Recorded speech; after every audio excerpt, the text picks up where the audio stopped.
지금 중국 검문소에서 수색조의 손전등 불빛이 진칸을 가르고 있습니다. 단 한 번의 기침, 단 한 방울의 땀이 떨어져도 모든 게 끝날 순간. 어둠 속에 숨죽인 네 사람, 차가운 톱밥 냄새 속에서 심장 소리마저 들킬까 두려워했습니다.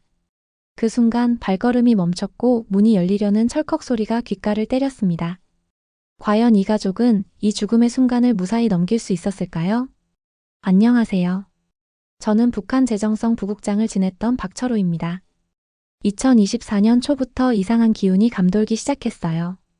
보위부 차량이 집 앞을 며칠째 맴돌고 있었고 전화기 너머에서는 정체 모를 숨소리와 딸각하는 소리가 이어졌습니다. 창밖을 내다보면 늘 같은 자리, 길 건너편 검은 승용차 안에서 번쩍이는 담배 불빛이 보였어요. 커튼 틈 사이로 그 불빛을 바라볼 때마다 가슴 속에서 차가운 손길이 목을 조이는 듯 했습니다. 평양의 권력 중심에서 전용 차량과 특급 상점의 특혜를 누리던 삶이었죠. 하지만 그 화려함은 순식간에 얼음처럼 부서졌습니다.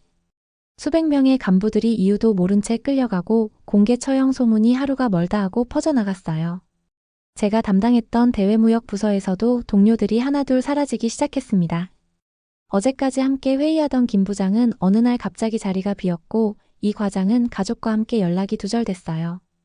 사무실 복도를 걸을 때마다 시선들이 따가웠습니다.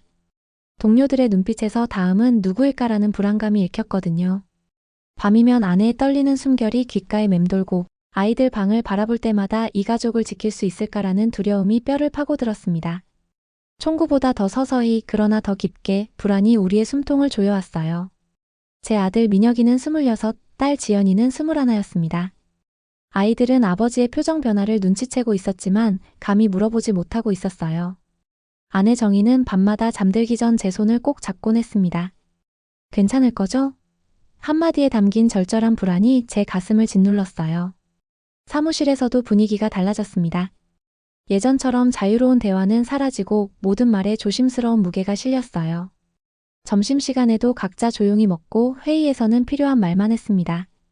마치 벽에도 귀가 있다는 듯이요. 어느 날 새벽 꿈에서 깼는데 창문 밖에 서 있는 그림자가 보였습니다. 심장이 쿵쾅거리며 다시 보니 가로등에 흔들리는 나뭇가지였어요. 하지만 그 순간의 공포는 실제 그 무엇보다 생생했습니다. 다음은 나일 수 있다는 예감이 온몸을 휘감고 있었거든요. 그 운명의 날은 10월 12일이었습니다.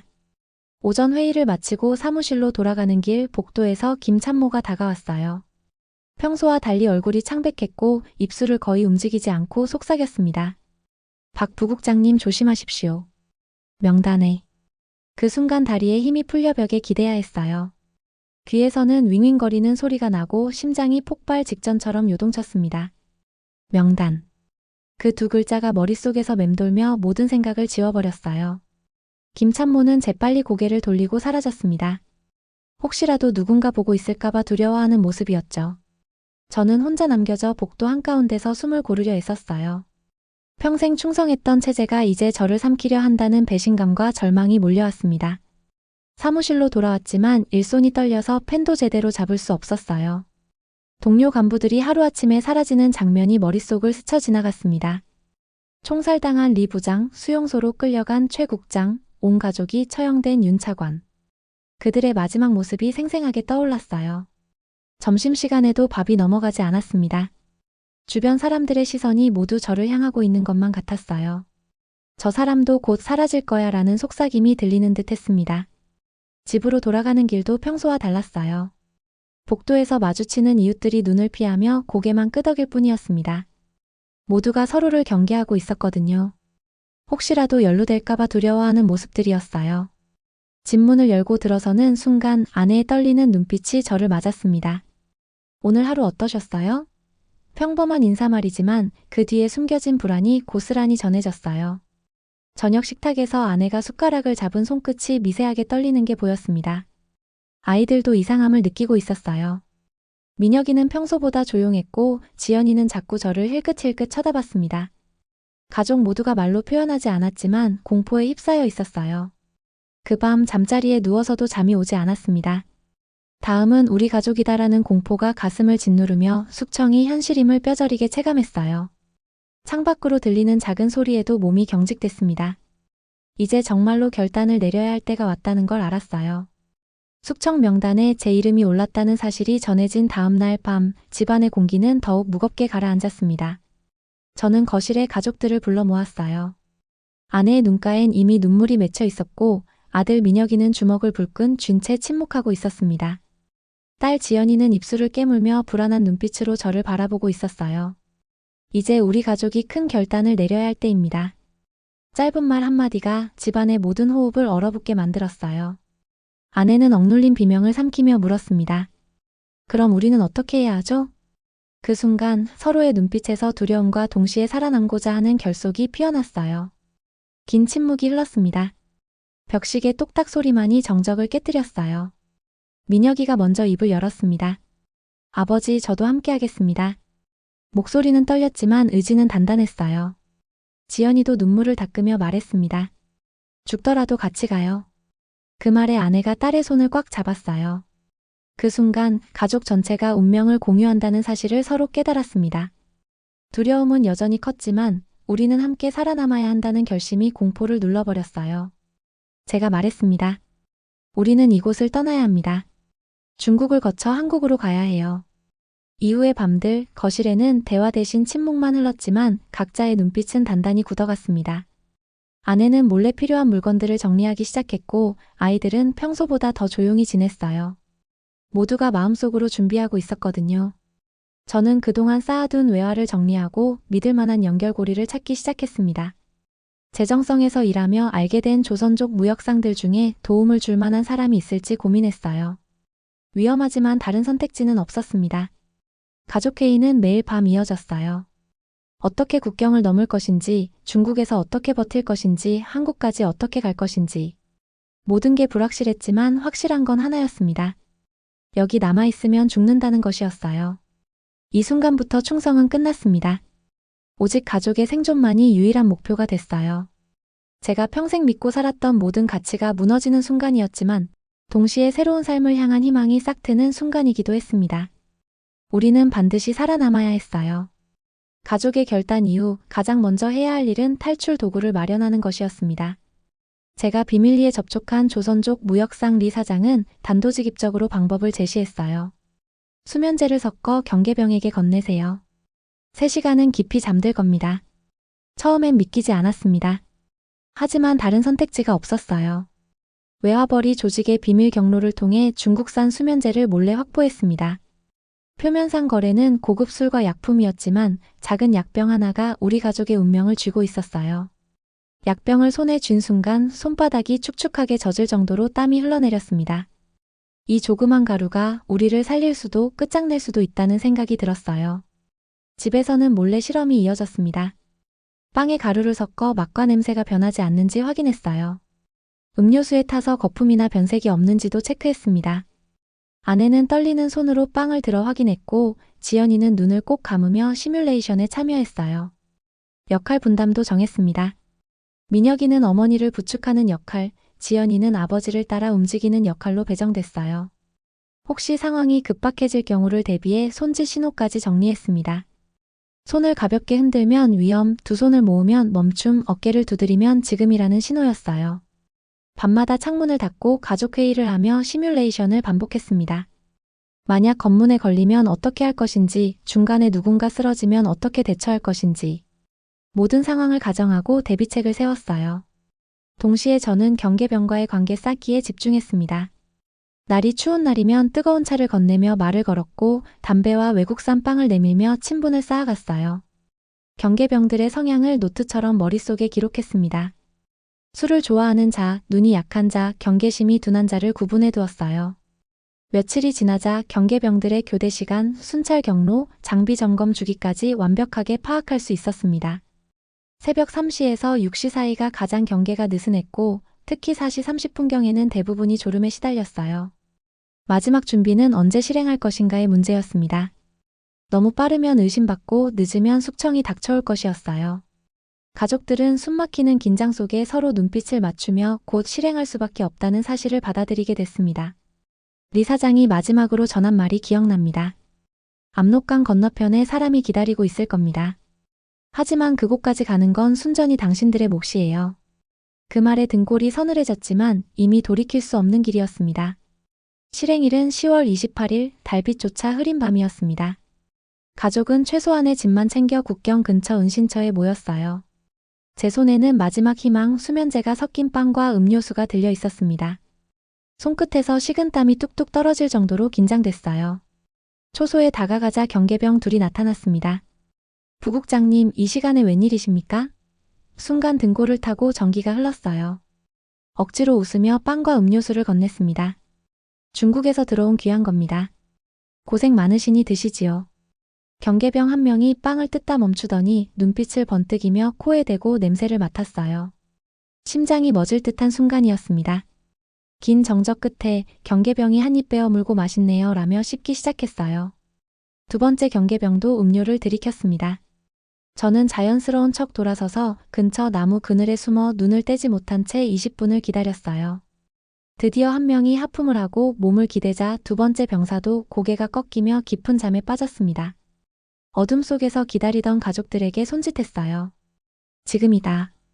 가족은 그림자처럼 움직여 초소를 빠져나가 강둑에 도착했습니다. 얼음장 같은 강물에 발을 담그는 순간 지연이가 몸을 부르르 떨며 너무 차가워요. 아버지 속삭였어요.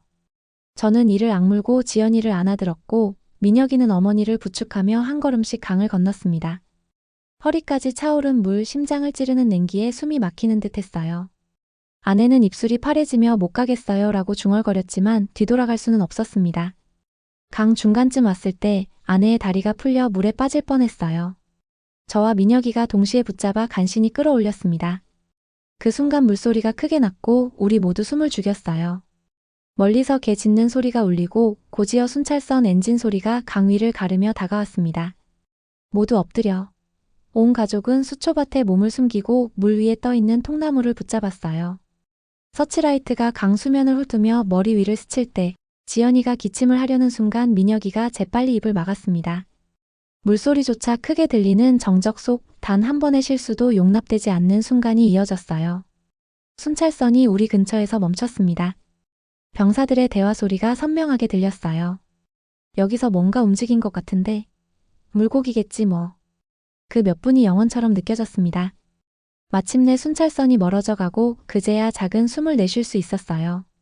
얼어붙은 몸으로 강을 건너던 중 아내가 완전히 지쳐 가라앉을 뻔했습니다. 저와 민혁이가 좌우에서 부축하며 간신히 끌고 갔어요. 파란 입술, 저린 손발, 그러나 살아있다는 의지만으로 버텼습니다. 드디어 중국 땅에 발을 디딘 순간 눈물이 차갑게 뺨을 타고 흘러내렸어요. 그곳에서 리 사장이 소개한 브로커가 기다리고 있었고 말없이 손짓하며 우리 가족을 폐가로 이끌었습니다.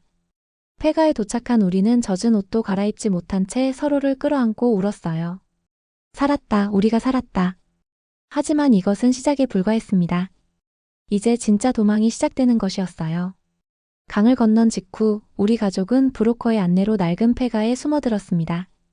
벽에는 곰팡이가 퍼져 있었고 바닥은 차가운 흙먼지로 가득했어요. 가족들은 젖은 옷도 제대로 말리지 못한 채 서로의 체온에 기대어 떨며 새벽을 기다렸습니다. 그 순간에도 머릿속에는 하나의 질문만 맴돌았어요. 우리가 과연 끝까지 살아남을 수 있을까? 브로커는 우리에게 당분간 절대 밖으로 나가지 말라고 경고했습니다. 북한 공안과 중국 공안이 합동으로 수색 작전을 벌이고 있다는 것이었어요. 며칠 동안 은신처는 계속 바뀌었습니다. 허름한 여관, 버려진 공장 창고, 시골 외양간 이동수단은 화물트럭 짐칸, 낡은 승합차, 심지어 마차 뒤편까지 다양했어요. 특히 기억에 남는 건 톱밥 공장 트럭이었습니다. 우리 가족은 톱밥 더미 속에 파묻혀 숨어야 했어요. 코끝을 찌르는 톱밥 냄새, 젖은 포대의 곰팡내, 금속벽을 타고 전해지는 엔진의 잔떨림. 숨을 크게 쉬는 것조차 죄가 되는 느낌이었습니다. 검문소를 지날 때마다 손전등 불빛이 스며들었어요. 짐 위에 톱밥이나 비닐포대가 얼굴을 덮으며 숨조차 쉴 수 없는 긴장이 이어졌습니다. 공안의 발소리가 가까워졌다 멀어질 때마다 심장이 덩어리처럼 목까지 차올랐어요. 어느 날은 검문이 특히 까다로웠습니다. 트럭이 멈추는 순간 시간도 함께 멈췄어요. 짐칸 틈으로 스며든 손전등 불빛이 우리 얼굴을 훑고 지나갔습니다. 바로 그때 밖에서 군합발 소리가 짐칸 아래를 스쳤어요. 열어보라. 공안의 목소리가 들렸습니다. 철문 걸쇠가 찰칵 소리를 내며 문이 조금 열리자 빛이 쏟아져 들어왔어요. 우리는 동시에 호흡을 멈췄습니다. 떨어지는 톱밥 한 줌도 심장 뛰는 소리도 들킬 것 같았거든요. 손전등 원형 빔이 상자 사이를 훑었습니다. 뭐가 흘렀나? 냄새가. 그때 아내가 기침을 참다가 혀끝을 깨물었어요. 아주 미세한 신음이 새어나왔습니다. 그 작은 소리가 천둥같이 들렸어요. 민혁이의 손이 엄마의 손등을 꽉 쥐었습니다. 우리는 배운 대로 그대로 얼어붙었어요. 눈도 깜빡이지 않고 움직이지도 않았습니다. 손전등 빔이 바로 정면에서 잠시 정지했어요. 그 순간이 한생처럼 길게 느껴졌습니다. 가라. 공안의 목소리가 들리고 문이 닫히며 어둠이 돌아왔어요. 걸쇠가 철컥 소리를 내며 잠겼습니다. 엔진이 다시 살아났을 때 그제야 피가 몸으로 돌아오는 느낌이었어요. 그 몇 초가 한생이었습니다. 우린 아직 살아있었어요. 브로커가 어느 날 충격적인 말을 전했습니다. 당신들을 잡으라는 지시가 떨어졌습니다. 김정은이 직접 억만금을 써서라도 잡으라고 했어요. 그 말에 가족 모두가 얼어붙었어요. 중국 전역이 마치 하나의 거대한 그물처럼 우리를 쫓고 있는 듯한 공포가 밀려왔습니다. 손끝이 떨리고 아내는 입술을 깨물며 눈물을 삼켰어요. 제가 속으로 외쳤습니다. 여기서 잡히면 우리 가족은 끝이다. 브로커는 더욱 조심스럽게 이동 경로를 바꿨어요. 이제부터는 더욱 위험합니다. 현상금이 걸렸거든요. 우리는 마치 도망자가 된 기분이었습니다. 실제로 도망자였지만요. 두 번째 구간은 강을 따라 남하하는 소형 선박이었습니다. 안개 속에서 들려오는 공안의 확성기 경고 방송이 머리 위를 스쳤어요. 불법 월경자를 발견하면 즉시 신고하라. 그 목소리에 온몸이 굳어졌습니다. 이어진 길은 미끄러운 산길이었어요. 아내의 무릎이 꺾이자 민혁이와 제가 번갈아 업으며 필사적으로 걸었습니다. 지연이는 발목을 삐끗했지만 괜찮아요라며 이를 악물고 따라왔어요. 브로커는 낮은 목소리로 반복했습니다. 조금만 더 가면 안전지대입니다. 조금만 더. 그 말은 위로이자 스스로를 다잡기 위한 주문 같았어요. 드디어 새로운 연락책과 교체되는 지점에 도착했습니다. 낡은 승합차 문이 열리며 브로커가 마지막 인사를 남겼어요. 정말 고생 많으셨습니다. 그제야 가족들은 소리 없는 울음을 터뜨렸습니다. 며칠 동안 쌓였던 두려움, 긴장, 절망이 한꺼번에 쏟아져 나왔어요. 하지만 아직 끝난 것은 아니었습니다. 이제야 비로소 한국으로 가는 마지막 여정이 시작되는 순간이었어요. 새로운 브로커는 더 젊고 경험이 많아 보였습니다. 앞으로 3일 더 가야 합니다. 하지만 이제는 안전해요. 그 말에 약간의 희망이 솟아났지만 여전히 긴장을 늦출 수는 없었어요. 마침내 제3국에서 출발하는 날이 왔습니다. 새벽 어둠 속 낡은 승합차가 공항 외곽으로 조용히 들어섰어요. 가족은 여권도 비자도 없는 상태, 오직 보이지 않는 손길의 안내에 모든 것을 맡긴 채 발걸음을 옮겼습니다. 일반 승객들이 붐비는 게이트 대신 철저히 차단된 비공개 동선을 따라 움직였어요. 탑승 직전 아내는 손을 떨며 작은 기도를 속삭였고 민혁이는 눈을 감은 채 이를 악물었습니다. 지연이는 제 손을 꽉 잡고 있었어요. 비행기가 인천공항 활주로에 닿은 순간 가족 모두 눈시울이 뜨거워졌습니다. 그러나 입국장은 비밀리에 진행됐어요. 승객들의 환영 인파 대신 검은 정장을 입은 사람들이 대기하고 있었습니다. 그중 한 명이 다가와 낮은 목소리로 속삭였어요. 박 선생, 지금부터는 저희가 지킵니다. 그 한마디에 가슴속에 얼어붙어 있던 긴장이 무너져 내렸습니다. 드디어 한국 땅을 밟았다. 현실감과 동시에 안도감이 몰려왔어요. 공항에서 나오는 순간 한국의 공기를 깊이 마셨습니다. 북한과는 다른 자유의 공기였어요. 그때까지도 믿기지 않았습니다. 정말로 탈출에 성공한 것인지요.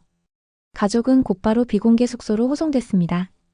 동선은 철저히 통제됐고 외부와 단절된 채 보호관과 전담 경찰이 상주했어요. 북송이나 보복 가능성을 원천 차단하기 위한 조치였습니다. 매일 안부 확인과 안전 점검이 이어졌고 필요할 땐 숙소 이동이나 경호 강화까지 신속하게 실행됐어요. 한동안은 창문 너머 그림자만 보아도 가슴이 철렁했지만 점차 우리는 안전하다는 확신이 쌓여갔습니다. 담당관은 매일 찾아와 상황을 설명해줬어요. 아직은 신변 보호가 필요합니다. 북한에서 추격을 포기하지 않고 있거든요. 그 말에 다시 한번 우리가 얼마나 위험한 탈출을 했는지 깨달았습니다. 며칠 후 가족은 하나원으로 이동했습니다. 3개월 동안 한국 사회 적응을 위한 교육이 시작됐어요. 법과 제도, 금융서비스 이용법, 의료제도, 직업훈련 과정 등을 배웠습니다. 민혁이는 기술 교육을 받으며 새로운 희망을 찾았어요. 용접과 기계 조작을 배우며 한국에서 일할 수 있겠다는 자신감을 얻었습니다. 지연이는 대학 편입과 장학제도 이야기를 들으며 눈을 반짝였어요. 공부를 계속할 수 있다. 아내는 무릎 부상과 탈북 과정에서 얻은 폐렴 증세로 치료를 받았습니다. 의료진은 따뜻하게 말했어요. 걱정하지 마세요. 탈북민 의료 지원이 있습니다. 북한에서는 꿈도 못 꿀 당연한 권리가 눈앞에서 펼쳐지는 순간 눈물이 차올라 목이 맸어요. 아내는 무릎 부상과 탈북 과정에서 얻은 폐렴 증세로 치료를 받았습니다. 의료진은 따뜻하게 말했어요. 걱정하지 마세요. 탈북민 의료 지원이 있습니다. 북한에서는 꿈도 못 꿀 당연한 권리가 눈앞에서 펼쳐지는 순간 눈물이 차올라 목이 맸어요. 하나원에서 만난 다른 탈북민들과의 대화도 큰 위로가 됐습니다. 각자 다른 이유로 다른 경로로 탈북했지만 모두 같은 꿈을 가지고 있었어요. 자유롭게 인간답게 살고 싶다는 꿈 말입니다. 가족은 점차 한국 사회에 스며들기 시작했습니다. 지하철에서 자리를 양보해주는 학생, 시장에서 흘린 카드를 주워주는 상인, 길을 잃었을 때 친절하게 안내해주는 시민들. 작고 평범한 친절들이 차곡차곡 쌓이며 낯설던 삶의 온기가 번져갔어요. 어느 저녁 근처 공원에서 산책 중 지연이가 환하게 웃으며 말했습니다. 아버지, 여기선 밤에 걸어도 무섭지 않아요. 그 말 한마디에 제 눈가가 젖었어요. 우리가 진짜 자유를 찾았다는 확신이 밀려왔습니다. 하나원 수료식 날 담당관이 말했어요. 이제 진짜 시작입니다. 한국 사회에서 당당히 살아가세요. 수료증을 받는 순간 가족 모두 울었습니다. 기쁨의 눈물이었어요. 하나원 교육이 끝나갈 무렵 저희는 여전히 보호시설에 머물고 있었습니다. 어느 날 작은 회의실에 낯선 얼굴들이 줄지어 앉아 있었어요. 통역사와 연구자 그리고 국정원 관계자가 자리를 지키고 있었습니다. 저는 떨리는 손을 무릎 위에 올려놓으며 가만히 말을 꺼냈어요. 제가 살아남은 이유는 반드시 전해야 할 이야기가 있기 때문입니다. 제가 맡았던 재정성의 비밀 업무 숨겨진 비밀 재정실의 실체를 공개하기 시작했습니다. 겉으로는 무역회사, 합작법인, 문화교류 기구처럼 보였지만 실상은 핵과 미사일 개발 자금을 조달하는 심장부였어요. 제 입에서 흘러나오는 구체적 내부 구조에 미국 의회 관계자들의 표정이 굳어지고 펜을 쥔 손길은 분주히 움직였습니다. 39호실의 실제 운영 방식, 차명 계좌 개설 과정, 외화 반입 경로까지 상세히 설명했어요. 이 정보들은 북한의 핵개발 자금주를 차단하는 데 결정적 역할을 할 것이었습니다. 국제사회의 반향. 제 증언은 곧 국제언론과 학계 정책회의에 반영됐습니다. 대북 제재 방식이 더 정교해지고 선박 추적, 차명 거래, 우회 무역을 차단하는 실무 조치로 이어졌어요. 유엔 안보리 회의에서도 제 증언이 인용됐습니다. 북한 고위 탈북자의 증언에 따르면이라는 문구로 시작되는 보고서를 보았을 때 제가 목숨 걸고 가져온 정보가 세계를 움직이고 있다는 걸 실감했어요. 동시에 탈북민 지원 확대라는 흐름도 탄력을 받았습니다. 정착금 지원, 의료 혜택, 교육 프로그램이 강화되기 시작했어요. 저는 깨달았습니다. 내 경험은 개인의 고통이 아니라 국제 안보의 증거가 되었구나. 이후 수많은 인터뷰와 비공개 회의가 이어졌습니다. 얼굴은 철저히 가려지고 음성은 변조된 채 그림자만 남아 증언했어요. 하지만 한 가지는 변치 않았습니다. 사람들이 반드시 알아야 할 진실이 있습니다. 저는 그걸 전할 뿐입니다. BBC, CNN, NHK 등 주요 방송사의 다큐멘터리에도 출연했습니다. 얼굴은 모자이크 처리되고 목소리는 변조됐지만 제 이야기는 전 세계로 퍼져나갔어요. 북한의 실상을 알려야 한다는 사명감이 두려움을 이겼습니다. 담당자는 어느 날 말했어요. 박 선생의 증언이 국제회의 문서에 반영되었습니다. 북한 제재 결의안의 핵심 근거가 되었지요. 그 순간 목숨 걸고 탈출한 의미가 선명해졌습니다. 민혁이는 기술교육원에서 배운 용접 실력으로 중견기업에 취직했어요. 처음엔 북한 출신이라는 이유로 차가운 시선을 받기도 했지만 성실한 근무 태도로 인정받아 지금은 승진을 앞두고 있습니다. 지연이는 대학 캠퍼스에서 한국어 수업을 들으며 꿈을 키우고 있어요. 처음엔 사투리 때문에 놀림받기도 했지만 지금은 친구들과 웃으며 대화할 수 있게 됐습니다. 사회복지학을 전공해서 탈북민들을 돕고 싶다는 꿈도 생겼어요. 아내 정희는 시장에서 흥정을 하다 환하게 웃곤 합니다. 여기서는 물건값을 깎는 것도 자유예요 라며 즐거워해요. 북한에서는 상상할 수 없었던 일상의 자유를 만끽하고 있습니다. 새로운 삶, 그러나 남은 그림자. 시간이 흘러 2025년 현재 저는 한국 어딘가에서 새 이름과 새로운 직업으로 살아가고 있습니다. 탈북민 정착 지원 단체에서 상담사로 일하며 후배 탈북민들의 적응을 돕고 있어요. 밤이면 한강의 은빛 물결을 바라봅니다. 압록강의 얼음장 같은 강물과는 전혀 다른 평화의 상징이에요. 산책로를 걷는 사람들, 자전거를 타는 연인들, 강변에서 치킨을 먹는 가족들, 이 모든 게 자유의 모습입니다. 하지만 완전히 자유로워진 건 아닙니다. 가끔은 창문 너머 인기척에 심장이 내려앉고 검은 차량의 그림자가 떠오를 때도 있어요. PTSD 상담을 받으며 조금씩 나아지고 있지만 그 기억들은 쉽게 사라지지 않습니다. 그러나 이제는 더 이상 숙청 명단에 오를까 두려워 새벽마다 뒤척이지 않습니다. 자유롭게 말하고 자유롭게 움직이고 자유롭게 꿈꿀 수 있는 이곳에서 새로운 삶을 살고 있어요. 제가 속으로 되뇌는 말이 있습니다. 살아남았으니 이 자유를 끝까지 지키겠다. 그리고 언젠가 북한 주민들도 자유를 누릴 수 있기를 간절히 바랍니다. 우리가 살아남아 전한 진실이 그들의 내일을 바꿀 수 있기를. 어제는 새로운 탈북민 가족을 상담했습니다. 저와 똑같은 두려움과 혼란 속에 있는 그들을 보며 제가 겪었던 시간들이 헛되지 않았음을 느꼈어요. 괜찮아요. 여기서는 안전합니다. 그리고 자유롭게 살 수 있어요. 재증언은 계속됩니다. 북한의 실상을 알리고 인권 개선을 위해 목소리를 내는 일을 멈추지 않을 겁니다. 김정은 정권이 바뀌고 북한 주민들이 자유를 얻는 그날까지 계속해서 싸우겠습니다. 2024년 10월 28일 압록강을 건넌 그 밤을 잊을 수 없습니다. 죽음의 강물을 건너 자유의 땅에 도착한 그 순간을. 우리 가족의 탈출은 끝났지만 진짜 이야기는 지금부터 시작됩니다. 자유를 위해 목숨을 걸었던 그 결정을 저는 한 번도 후회해 본 적이 없습니다. 감사합니다.